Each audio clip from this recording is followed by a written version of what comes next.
안녕하세요. 명상의 시간입니다.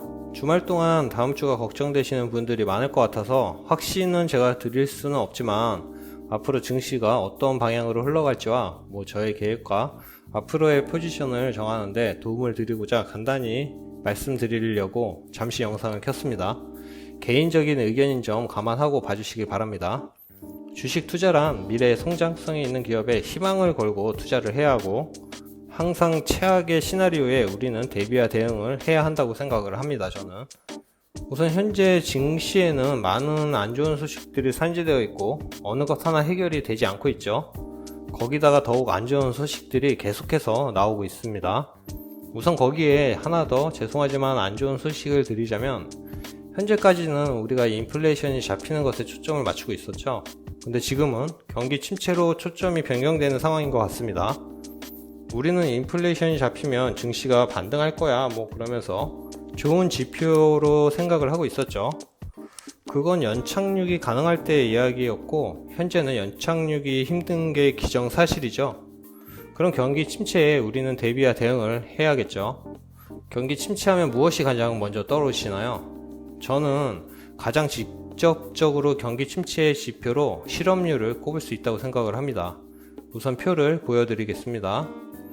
역대 실업률 차트입니다. 금리와 한번 비교를 해볼게요. 경기 침체와 상당히 밀접한 관계가 있죠. 그렇다면 실업률과 금리의 상관관계는 어떨까요? 이건 당연한 이야기지만 금리가 올라가면 소비자의 구매력은 떨어질 거고 그럼 매출이 줄어든 기업들은 재고가 계속 쌓이고 부채 상환이 어려워지겠죠. 대출 금리가 많이 올라가니까요. 결국 마지막은 직원을 해고하는 상황으로 이어지겠죠. 아주 간단히 설명을 드린 겁니다. 정말 너무 간단한 원리죠. 그럼 최종은 실업률 지표가 최종이 되겠죠. 그렇다면 실업률 차트를 한번 보겠습니다.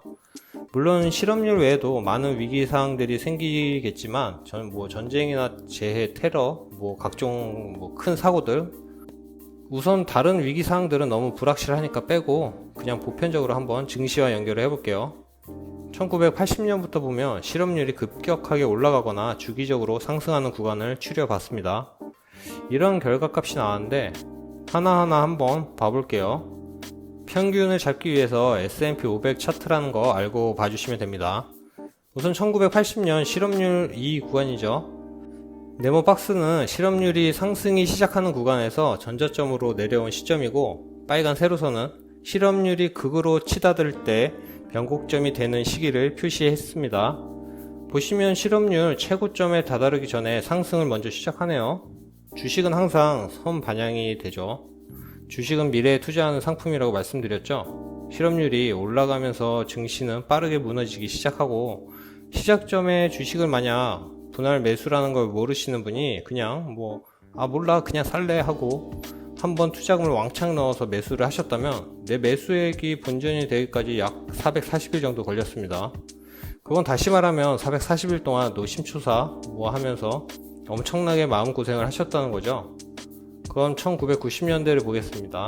1990년 초반부터 하락을 시작해서 실업률 변곡점이 오기 훨씬 전부터 상승을 하는 걸 볼 수 있죠. 이때는 180일 정도만 마음고생을 하셨으면 됩니다. 그럼 세 번째 닷컴 버블 시기를 한번 보죠. 우선 나스닥 뿐만 아니라 S&P도 상당히 오래 걸렸습니다. 나스닥을 한번 보면 전고점을 확실히 뚫고 상승장으로 접어드는데 자그마치 16년이나 걸렸습니다. 분할 매수가 이렇게 중요합니다. 전저점을 잡으려고 하지 마시고 고점에 물렸으면 더욱 이건 확신이 있는 기업에 투자 중이신 분들을 말씀드리는 겁니다. 아니면 이제 주식에 투자를 계획하시는 분이나 확실한 저점이 아닌 저점에 와간다 할 때부터 분할해서 사야 한다고 수많은 유튜버 분들이 말씀하시죠. 저도 같은 말씀 계속해서 드리고 있습니다. 다음 거 한번 볼게요. 이 부분이죠. 이것도 보시면 실업률 변곡점 전부터 상승장이 형성이 되죠. 이것도 전고점 넘는데 약 4년이 걸립니다. 길게 보면 그러니까 장기 투자자 입장에서는 대부분 하락은 짧고 상승이 깁니다.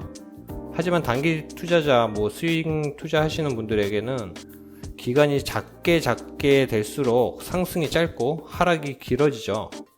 마지막으로 이 부분 한번 볼게요. 모두가 아는 코로나 이후 대상승장에서 정말 많은 투자자분들이 생겼죠. 코로나 때 확 떨어지고 이제 막 올라가니까 이러다 벼락거지 된다 막 그런 이야기 나오면서 너도 나도 주식이나 뭐 코인 시장으로 엄청나게 투자자가 생겨났죠.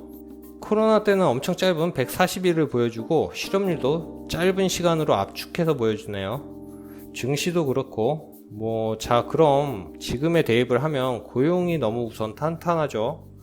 실업률이 올라간다는 소식이 아직은 없습니다. 선반영이라고 해도 현재 빠진 건 너무 급격히 올라간 코로나 팬데믹 이후 수익 실현이나 반발 매도 그 정도로 보면 될 것 같죠. 우선 이건 제 생각입니다. 하지만 실업률도 어느 정도 선반영이 된 상태라고 저는 생각합니다. 앞에서 실업률과 금리의 상관관계를 봤죠. 그래서 실업률도 어느 정도 선반영이 된 것 같습니다. 그리고 너무 급격하게 올랐기 때문에 어느 정도 예상을 하죠. 저도 그랬고요. 앞으로 증시가 하락한다는 생각이 전 좀 더 큽니다. 중요한 건 전저점을 뚫고 내려가냐 아니냐입니다. 1980년 이후로는 없었죠. 하지만 이번에는 그럴 수 있습니다. 계속 말씀드리지만 전 이미 고점 대비 50% 이상 하락하는 장에서 상승장을 기대하며 TQ와 속수의 6%를 정말 소량으로 매수를 하고 있죠. 기존에 가진 빅테크에는 추가 매수 전혀 안 하고 있습니다. 전에 영상 보시면 한 주 살 때도 있고 10주 살 때도 있고 하락장에서는 정말 조금씩 사고 있죠. 이 계획은 앞으로도 변함이 없습니다. 이미 이렇게 하락을 한 시점에 더 떨어질지 상승할지 그건 적어도 전 모릅니다. 하지만 전저점까지 내려간다 그러면 나스닥 기준으로 한번 말씀을 드려볼게요. 계속 하락을 한다고 하면 전저점 7,000 정도로 잡으면 지금 정말 한 주에서 5주 정도 사죠 제가. 근데 내려가면 갈수록 그 수량을 조금씩 늘려서 지수 500 정도씩 하락을 하면 10주에서 20주 정도가 될 수도 있고 더 내려가면은 30주? 그럴 수도 있죠. 전 전저점 밑으로 내려가면 남은 투자금 대부분이 아마 들어가 있을 것 같습니다.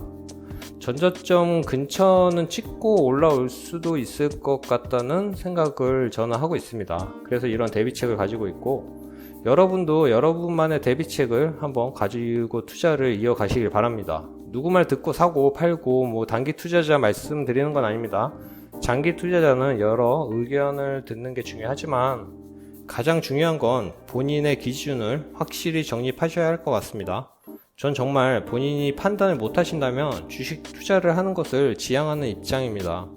앞에서 말씀드렸지만 단기 투자와는 다르게 장기 투자자 입장에서는 대부분 하락은 짧고 상승장이 깁니다. 부디 우리 모두 경제적 자유를 얻길 바라고 남은 시간 푹 쉬시면서 재충전하는 시간 가지시길 바랍니다. 그럼 우리 모두 부자 되는 날까지 다음에 또 만나요.